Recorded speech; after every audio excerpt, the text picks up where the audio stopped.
Diba? Super duper budol.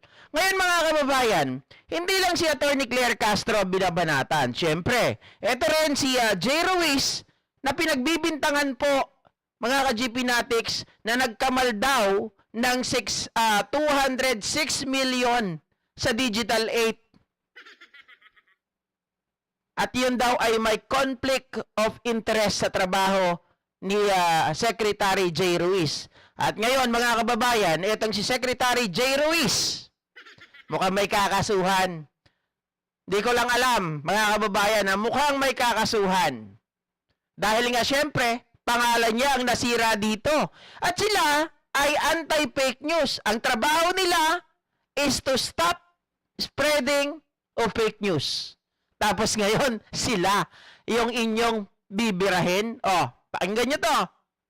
Let me clarify that story. Actually, I did not want to dignify the story, no, kasi it's fake news. It's fake news. Unang-una, I don't own a share. I'm not a stockholder. I am not an owner of Digital 8. I was an authorized representative to represent the company in the joint venture agreement between IBC 13, DG8, and PCSO. I never owned that company. So, parang ginawa lang nila as representative dahil may konting pangalan naman tayo, ginawa akong parang spokesperson ng kumpanya, head ng sales and marketing noong October 2024. And in January 17, dahil nga may mga iba naman na akong inaayos na negosyo, ako po ay nag-resign sa kumpanya. I never owned a single share of Digital 8. So, maliwanag po yan. Ang ikinalulungkot ko lang dito po ay, alam mo, napakabigat po ng akusasyon. Ito nga yun nandito siya. Naku po. Sabing ganun dito, parang tumama sa loto. Parang tumama Jay sa loto. Ruiz Company bags 206 million contracts from PCSO. Nako, bags 200 million contracts from PCSO. Mga kababayan tingnan nyo po, yung nag-write niyan, yung nagsulat, galing, kung di ako nagkakamali iyan ay politico.ph. Sa kanila ko kasi nakita yan. Ngayon mga kababayan, mga ka-GP Natics, kaya po, di ba nagtataka yung mga mainstream media minsan? Ang politico.ph is a mainstream media. Nagtataka sila, bakit kukonti na lang ang nanonood sa amin? Although, sa GMA marami pa rin, 'di ba? Dahil nakukuha nila yung certain numbers ng viewers At nakukuha sila na lang, wala nang ang ibang kalaban 'di ba? Pero most likely yung mga ibang mga mainstream media nanonood na sa mga vloggers. Ito sa totoo lang. Naramdaman namin na galit yung mga mainstream media, lalong-lalo na yung SMNI nung panahon po ng halalan. Nung panahon po ng campaign period nung way back 2021 to 2022, sobrang galit sa amin yan, yung mga SMNI. Bakit? Kasi mas nauna kami, mas accurate magbalita. 'Di ba? At saka ang vloggers, kapag nagbalita, mga kababayan, talagang kompleto, talagang naka-live yan, kahit ilang oras pa. 'Di ba? Sa kanila, lalabas yung balita, i-hold pa nila yan. Dadaan pa sa proseso yan. 'Di ba? Dadaan pa sa quality, hindi ko alam chu-chu-chu bago nila ilabas. Tapos kapag pinaputok, sabay-sabay sila. Hindi kagaya sa vlogger, mga kababayan, antimano on the spot. 'Di ba? Doon muna makukuha. Tapos ang ginagawa ng mga vlogger pag alam nilang maganda yung sinasabi nung kanilang ini-interview, natutukan ng camera, ang gagawin diyan, kukuha ng isa pang cellphone, at yun naman ay i-upload. 'Di ba? So mga kababayan, bago ngayon magbalita yung mainstream media, napanood na sa vlogger. Kaya walang ganong nanonood sa kanila. At isa pa, kaya nanonood sa mga vlogger ang mainstream media, kasi nga ganito. Sorry. Kaya mas pinipili po ng mga viewer na manood sa mga vloggers. Kasi nga, ang nangyayari dyan, kagaya nito, mainstream media ka. Hindi ka na rin nalalayo sa mga vlogger. Bakit, JP? Wala man lang silang ginawa, mga kababayan, na mag-imbestiga. They did not even ask Jay Ruiz kung totoo ba ito. just to substantiate the allegation. Diba? Para lang malaman natin, totoo ba ito? Yung problema pa, sabi ni Jay Ruiz, kakilala ko pa itong mga to. Magkakasama kami pa sa trabaho dati, patay ka dyan. Talagang parang hindi ko sinasabi na totoo. Pero, parang iba talaga. Propaganda ba? Demolition job? Oh.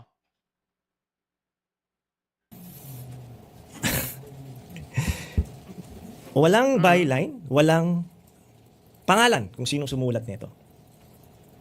Hi, Ma. Binayaran ko na Kakasar naman to. Bigla na lang, teka. Online site, walang pangalan. Iba pa, may mga nag-carry pa ng iba. Alam niyo po, isa sa mga dahilan kung bakit ako pumayag ng biging Presidential Communications Office Secretary ay upang labanan ang fake news. It was actually my topic during the flag raising ceremony that was held yesterday. That one of the fight of this government and in the BBM administration and in my term as PCO, Ron Prince. one of my programs is to fight fake news. Not knowing na ako pala mismo ang magiging biktima ng fake news. Di ba, mga kababayan? Sinabihan, ito, yung, Oh. can you imagine, 206 million, paparatangan ka ng ganyan, na hindi ka man lang kunan ng panig, na hindi ka man lang tawagan. Nasa, PCO. So ngayon, makikita na natin, if you're going to compare mainstream media with the vlogger, mga kababayan, sabihin natin na ang vlogger, wala silang hindi member ng KBP. Walang bylaws, di ba? Pero syempre, kung ganun lang din, na hindi rin sumusunod sa rules and regulations, sa bylaws, doon sa kanilang, dapat kasi itong mga media na to, nagkakaroon sila ng, dapat magkaroon ng two side of the story, di ba? Hindi naman sila vlogger eh. Mga kababayan, kung sa vlogger, maintindihan natin yan na one-sided. Di ba? Pero sa kanila, dapat talaga tingnan nila yung bawat kampo, yung bawat partido. Hindi lang pwede na magbalita kaagad ng ganito. Or kung hindi talaga sigurado dahil hindi nila nakausap, di man lang nila natawagan si Secretary Jay, they could at least say, mga kababayan, itong balita na to this is not officially confirmed. Okay? Ito ay nakuha lang namin. At least mga kababayan, 'di ba hindi malicious yung intention. Pero yung write-up na nagbag ng 206 million, matinding paratang 'yun. Secretary ako po. Nandito lang ako. Yung nagsulat nito, kung sino man, or kung sino man Pinabili ng yung dato may-ari, puti. kilala ko naman. Si dating Secretary, Undersecretary Raymar Phil. Kilala ko, nakasama ko siya sa Senate. Raymar Phil? Kala ko si Gerafil. Sorry. PB Bayem, shoutout sa'yo ha. Bilyar Bero. John Bro Kilala Ramos. ko rin naman si Hil Kabakungan na nakasama ko rin sa House. Sa journalism, basic po yun, kukunan ka ng dalawang panig. Tama ho ba? Tama ho ba? Journalism, basic principle ng mga mainstream media.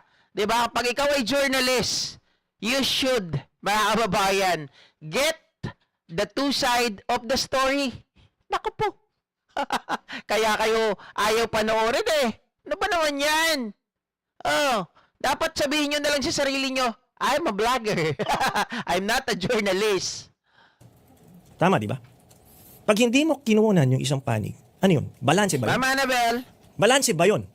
Hindi, di ba? Isa lang panig ang pinakinggan mo eh. Una-una wala nga dokumento, yung storya. Naku po.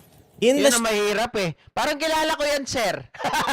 Hindi, nagtatanong lang ako. Politiko ba is a DDS supporter? Hindi, joke lang. Kasi, mga kababayan, kaya ako napatanong bigla, kasi gawain ng DDS yan eh, di ba? Yung walang pinapakitang ebidensya. Kaya nga kay Yusek Claire, mga kababayan, nasan ang ebidensya? Sayang ang tato. Sayang ang viewers. Di ba? Wala naman pong ebidensya, walang dokumento daw. Tapos ganun-ganun na lang. E di sana nagbalita sila daw. Pero hindi ganun eh.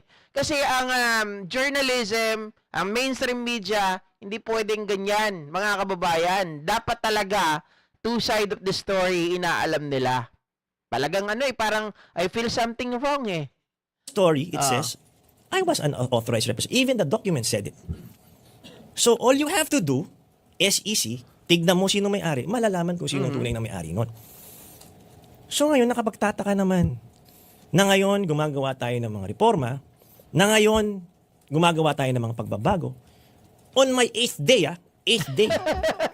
may ganito ng story ang lumabas. Ano to, demolition job? Fake news ba to? Ano ang dahilan? Secretary, Yes, Alvin. yun sana ipa-follow up ko eh. Sa inyo na rin nagaling. Anong nakikita niyong motibo doon sa mga allegations against you? Alam mo, Alvin, marami akong nakikitang dahilan. Siguro 2-3. Meron kasing mga mangyayari dito na kinakailangan kong gawin. Merong balasahan na mangyayari. May ang utos ng executive secretary, lahat, from director up, kailangan magsumitin ng courtesy resignations. I don't know kung bakit. Ayan, iyan din yung karugtong ng balita natin kanina, mga ka-GP Natics, na mukhang magulo talaga sa loob ng PCO. Diba? Sobrang gulo. Sila mismo nagsisiraan. Kaya walang pag-usad. So, sa tingin ni Secretary J. Ruiz, ay merong naninira sa kanya. Dahil binanggit din, di ba? There was a leakage. Pag may leakage, important information nakakalabas. Hindi mapapagkatiwalaan yung mga tao daw current. Yun sabi niya, ha? Hindi ako nagsabi nun. Baka mamaya kasuhan niyo ako. He was the one who said that. Sinabi niya na, syempre mas gusto natin yung mapapagkatiwalaan. Syempre, reverse psychology mo lang yun. Ibig sabihin, hindi niya napapagkatiwalaan yung mga tao sa loob ng PCO ngayon. Diba? Kaya nila pinapalitan. Do you think, kung mapapagkatiwalaan ito, sasabihin ng ES, mag-tender kayo ng inyong resignation? Syempre hindi. Kung mapapagkatiwalaan yung mga nasa loob, mga ka-GP Natics, hindi na nila pagtetenderin ng resignation. Ibig sabihin, may problema doon. Diba? Sila mismo. Baka mamaya nga sabi ko nga sa inyo hindi ako sa sinasabi ko na ito ay fact. But sinasabi ko, mga kababayan, baka, ito ay opinion ko, baka mamaya may tao dyan yung mga Duterte. Tapos, para masira ang PCO, masira ang administrasyon. Mga frontrunner yan Siyempre, pag nasira yan, mga kababayan, baka makapuntos yung kabila. Diba? Hindi na ako magtataka. Baka mamaya yung mga nag-tender ng resignation dyan, o baka yung mga matatanggal, aalis, yung mawawala sa pwesto, magugulat na lang kayo. Nandun na, kasama ng mga DDS, nagmamaisog. Ay, wala nang paisog, GP. Hindi, sasama na lang sa mga DDS. Mag-anti-BBM na rin.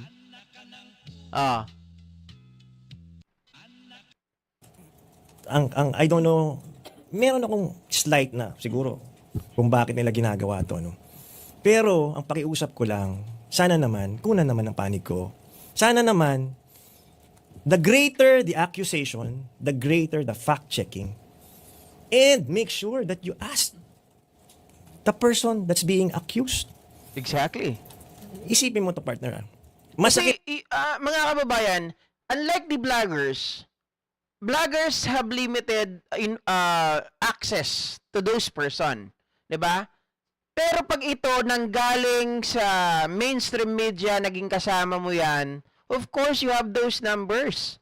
Just one call away, one chat away. Diba? Pwede naman yung matawagan yan. Ikakilala nyo yan. Hindi kagaya ng mga vlogger na mahirapan kami.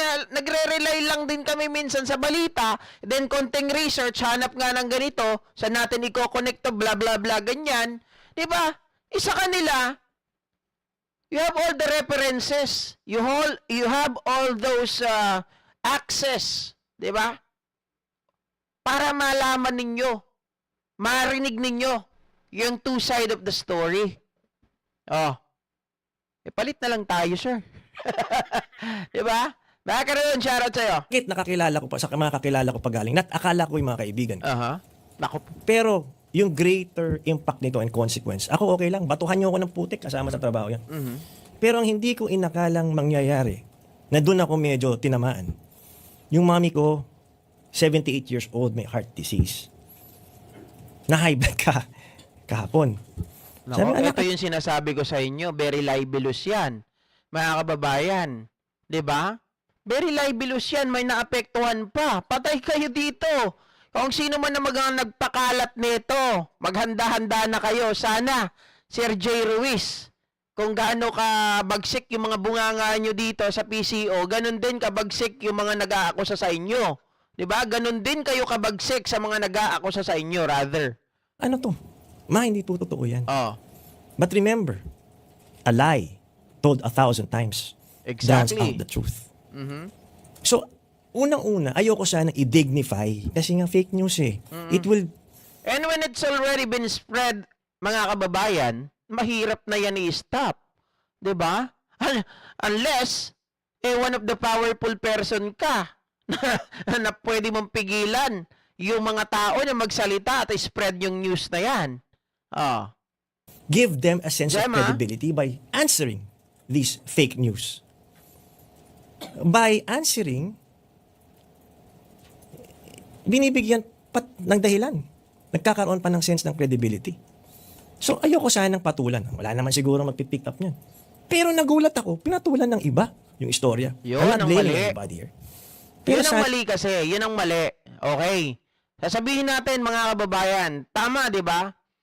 Sometimes, fake news, because you ignore those fake news, di ba? Pinipick up ng mga news outlet. Pinipick up ng mga vloggers.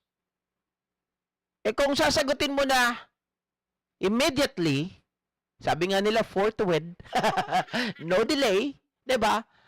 May stop yung bleeding. Unlike nung papabayaan mo muna, para kang ano yan eh, sir, ganito yan eh.